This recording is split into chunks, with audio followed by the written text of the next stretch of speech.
बाजीरावभाई धर्माधिकारीवर फक्त इथं ब्राह्मण धर्माचं परिषद काहीतरी घेतली म्हणून फक्त बाजीरावभाई यावर अॅट्रॉसिटी केली कुठे मी साक्षीदारी त्या गोष्टीचा अजून काय काय गोष्टी सांगू हे लक्षात घ्या. जे काय वालेवादी विचार करण्याचे लोक आहेत की बाळा बांगरला काही आणलं म्हणून बाबा तो बाळा बांगरचा जीव गेला बाळा बांगर गेला तरी वाटतं मला फासावर पण जर तुमचं राज्य आलं जर कुठं नियत सरकार काही नसेल लोकशाही मला जर फासावर पण जायची वेळ आली तुमच्या राज्यात तरी मी सांगतो मी फासावर जायच्या आधी मला शेवटची इच्छा विचारली काय असं मी एवढीच सांगेन की मला वाड्या करायची सगळी पोलखोल करायची आणि त्याची सगळे पोलखोल करणार शांतच बसणार काय मला त्रास द्यायचा द्या आणि ह्या लढाईमध्ये मी लढत राहणार आहे. माझा जीव काय जे होईल ते वेळेस मी स्वतः मुक्ताला तयार आहे. तर मला इथे बोलण्याची संधी जी भेटली त्याच्याबद्दल आभारी आहे. तर माझी विनंती आहे आमच्या याच्या आपल्या मुक्ताजाताई धनुभाऊ मुंडे साहेब त्यांनी सगळ्यांनी त्यांचा पाठिंबा असेल तर सगळ्यांनी रस्त्यावर उतरून महादेव मुंडे कुटुंबाला पाठिंबा द्यावा. आपले टी मुंडे सर असतील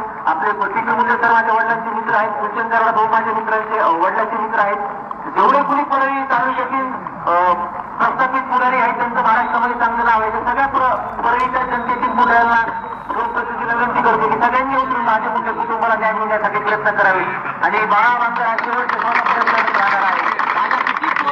माझ्या किती पोल खोला किती काय करा मी माघारी घेणार पुण्याला जिम्मेदारी सांगतो.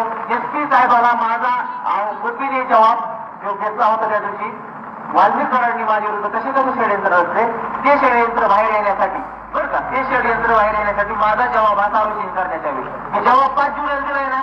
मग काल तुम्ही रेकॉर्डिंग व्हायरल करताना तर ठीक आहे व्यक्तिगत रेकॉर्डिंग आहे पण त्या रेकॉर्डिंगचीच मी सांगतोय की या घटनेचा पण तत्कालीनचा संबंध आहे. आता सीडीआर मध्ये तर सगळं निघणारच आहे ना कुणी कुणाला कॉल केलेले काय आहे. आता मग कोणत्याही अशा अनुभवती माझ्या पण बाहेरच्या जिल्ह्यात आहे त्यांचा पण आम्ही खुलासा लवकरच करणार आहोत. तर माझ्या मुंड्या कुटुंबाला न्याय मिळण्यासाठी आम्ही सगळे तत्पर आहोत.